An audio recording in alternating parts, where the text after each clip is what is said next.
Hello and welcome to the Coastal Edge Consulting channel. My name is Melissa Kettler and today we're going to be talking about something that I've experienced myself, quiet quitting. So let's get started.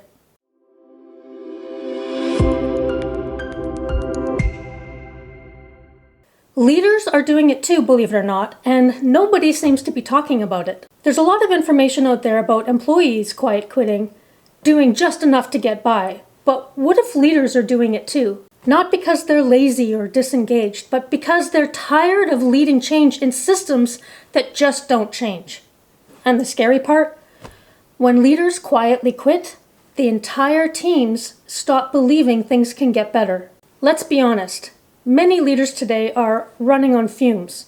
The demands keep on growing, the expectations are endless, and the reward?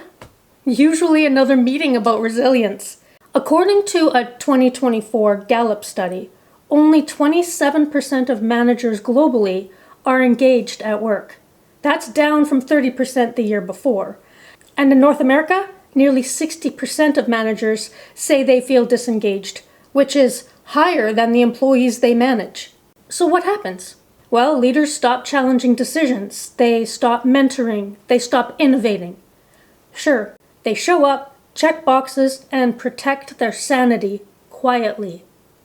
If that feels familiar, you're definitely not alone. So here's a bit of a personal observation. I've noticed something interesting over the past few years. Being a leader has quietly become one of the hardest balancing acts out there. Put up your hand if you can attest to that. But leaders today are expected to be everything, all at once. They're supposed to be personable, empathetic, yet decisive and strategic. Tech-savvy, but also emotionally intelligent. Change-adept, but calm and predictable. Risk-aware, but innovative.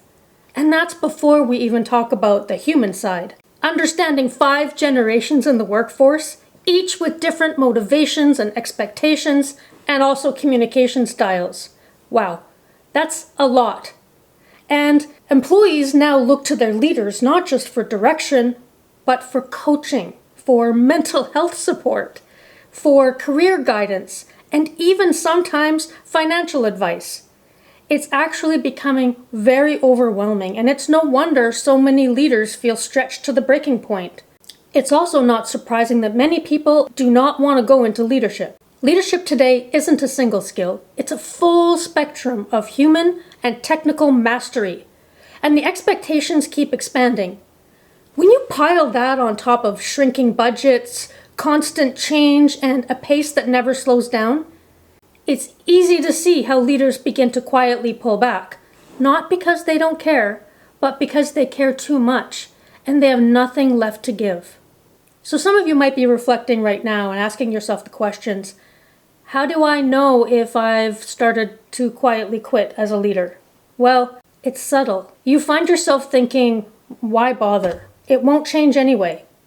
And I've actually heard those exact words come out of many leaders' mouths. You skip the tough feedback because it feels like too much energy.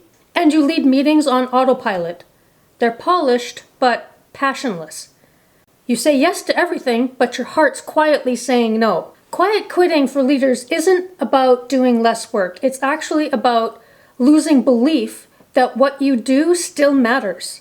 And when a leader quietly quits, the team senses it. That's the hidden cost.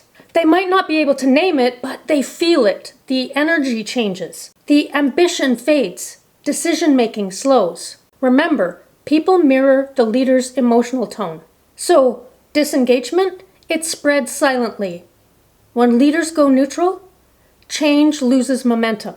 Culture also shifts from innovation to maintenance mode. So, if you're a leader of leaders, you may not even be aware that you might have some people on your team who are experiencing this right now. When mid-level or senior managers start quietly quitting, it often traces back to something deeper. A leadership chain that's lost connection. The best leaders of leaders don't just manage results. They manage the energy of leadership beneath them. If you're in that position, here's some advice on how to stop the quiet quitting trend before it spreads too far. So first, model transparency. If you're a senior leader, talk openly about your own challenges with focus and fatigue. When you normalize honesty, you give your managers permission to recharge instead of retreat. Secondly, coach for purpose, not just performance. Don't only ask, how's your team performing?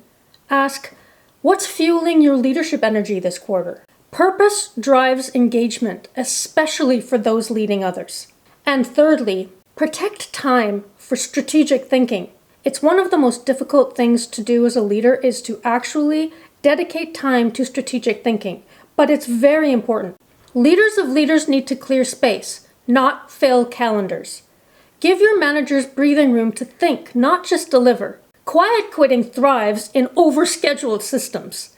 And finally, reinforce psychological safety upward. We talk about psychological safety for teams all the time, but rarely for leaders. Why is that? Create space where they can admit they're exhausted without fear of judgment. When leaders of leaders show up with empathy, curiosity, and clear boundaries, it creates a ripple effect, re-engaging the very people responsible for driving engagement in others. I've been there, and I've had leaders who do just that, and my whole leadership experience is different. It changes for the better. A 2024 Deloitte study found that 70% of middle managers cite lack of support from senior leadership as their top source of disengagement. If you want to stop quiet quitting, start there. Support the people who support everyone else. So what do you do if you realize you've been quietly quitting? Okay, so it's not the best feeling, but first you have to name it. Don't shame it. Just admit it privately or even with a trusted peer. You'd be surprised. You might be talking to somebody who's going through exactly the same thing right now. Burnout isn't weakness. It's a sign something needs to shift. Secondly, reconnect with purpose. So ask yourself, what parts of leadership still energize me? Is it mentoring, building strategy, coaching others? Just start there. Write a list if you have to. Focus your energy on what lights you up again. And thirdly, redesign the system, not yourself. So sometimes the problem isn't you, it's the structure, it's the environment. So see how you can advocate for changes that make leadership sustainable. So smaller spans of control if that's a possibility, clearer priorities, and yes, psychological safety for leaders too. Leadership is always about energy management as much as it is about people management. Remember, quiet quitting isn't just an employee trend. We're all employees. Quiet quitting is a leadership crisis in disguise. If you've been quietly quitting, maybe it's not that you've lost your passion. Maybe you've just been pouring it into a system that forgot to refill your tank. So reignite, reimagine, and lead like it still matters because it really does. If this resonated with you, please don't hesitate. Drop me a comment about one small shift you're making to reignite your leadership energy. And if you want more practical leadership insights for today's changing world, please, I'm going to ask again, subscribe because there's more coming soon and I could really use your support. So that's all we have for today. I really hope you found some value in today's video. I know that it's something that I've experienced personally, and I've talked to many of my colleagues who are also going through the same thing. Come on back for future videos, and remember, keep on striving. It's a journey. All right, talk to you soon. Take care. Bye-bye.